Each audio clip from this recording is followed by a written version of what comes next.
If I were 5 years old, I would say, Mommy, what are red blood cells doing falling out of the sky? Biology divides life into 3 kingdoms: bacteria, archaea, and eukarya. Bacteria and archaea are simple organisms with no subcellular compartments. Eukarya are complex with defined cell compartments and internal organelles, mini organs like mitochondria that make DNA and energy for the cell. Plants, animals, and humans are eukaryotic, as are fungi and slime molds. The archaea are the hardiest of the life forms. They're able to withstand grinding pressure, heat, acidity, and alkalinity. They can live in volcanoes, geysers, and the ice shelf. Bacteria, on the other hand, will die in extreme heat and cold, which is why we cook and freeze our food.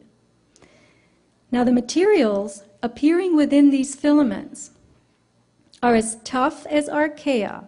They look like bacteria, and they self-replicate. One looks like something called mycoplasma, but is not. One looks like chlamydia, but is not. And natural fibers, or filaments, would be classified as fungal in the domain of eukaryotes. But these fibers contain forms from the other 2 groups inside them. You're looking at a tubular fiber with self-replicating internal elements resembling bacteria and behaving like archaea. That does not happen in the natural world. So what are they? What's going on? It appears that within our bodies we now have all 3 life kingdoms replicating themselves. What does that make us? Are we still eukaryotes, or are we becoming something else? You could call this transbiology, a crossing of biology, the creation of hybrid forms. Materials are forming in our bodies that are not native to us, not natural, and entirely new. You can see in these pictures the tubular filaments with the branches. They're branching off. That's their self-replication. They're creating new colonies. And you can also see in the bottom picture a little bud. That's the beginning of a new fiber. The territory of things on the scale of atoms and molecules is the nano world. Science has opened up the nano universe, where incredible new creations are possible. Nanotechnology explores materials that are less than a micron in size, or from 1 to 100 nanometers. And a nanometer is a billionth, 1/1000th of a meter.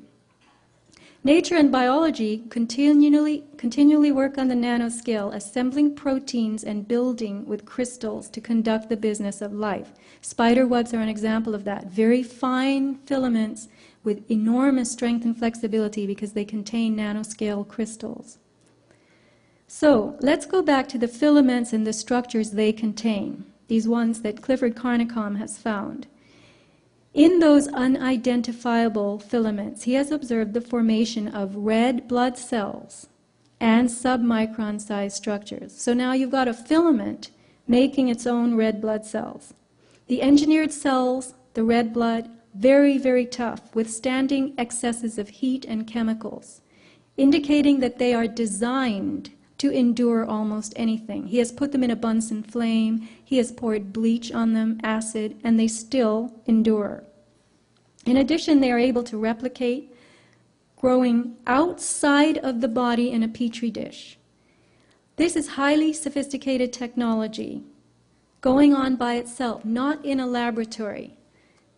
So we're witnessing red blood growing outside, having nothing to do with the bone marrow, in a petri dish, in somebody's very low-level lab.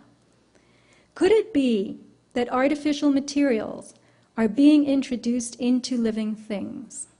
Here you have, this comes from the nanotech industry. It's what I call the nanotech pyramid. You start with materials, you go up to structures, processes, and devices. Could it be that artificial materials are being introduced into us to create new processes from the ground up? which processes will override our own natural biology, our own internal systems.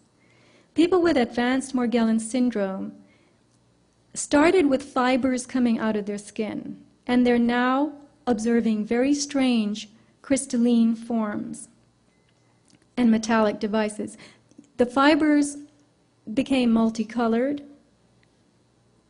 and now they were accompanied by plaques, strange, hard little, almost like shards. People say they're like glass, and they're colored. The lesions keep emitting these things. They don't heal over or close, sometimes for years. Here are more plaque structures, even grooved metallic devices. On the right, you'll see one device, the front and the back. These images are supplied by Jan Smith of morgellonsexposed.com, who has done extensive research on biotech websites, looking for things that match what comes out of her body, and she's finding them. The fibers from her skin were from high-density polyethylene. And I'm going to read what she's written on her website. The bizarre nature of my findings suggests a man-made source. It occurred to me that if these pathogens were being bioengineered in a lab, they were made of multiple components.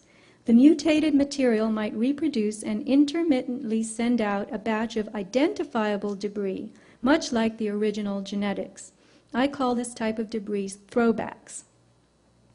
It's her theory that when new life forms are made through this gene splicing and mutation, bioengineering and nanotechnology, they will self-replicate in all kinds of ways, creating different mutations in each generation. Morgellons specimens can sometimes be identified with the original spores before those mutations occurred.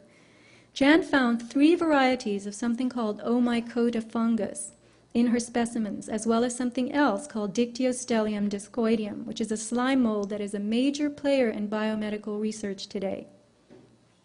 The material coming from her body was ribbony and motile. It was grooved and oval, very much like the Omycota spore you see here. At the bottom, where the purple arrow from the bottom is it's a diagram of Omycota. And on the upper right, you see something that came out of Jan's body that looks exactly like Omycota. The fiber strands that you see here were made of cellulose and GNA. GNA is glucans polysaccharide sugars, and this was confirmed by microscopy. GNA is a synthetic cousin of DNA.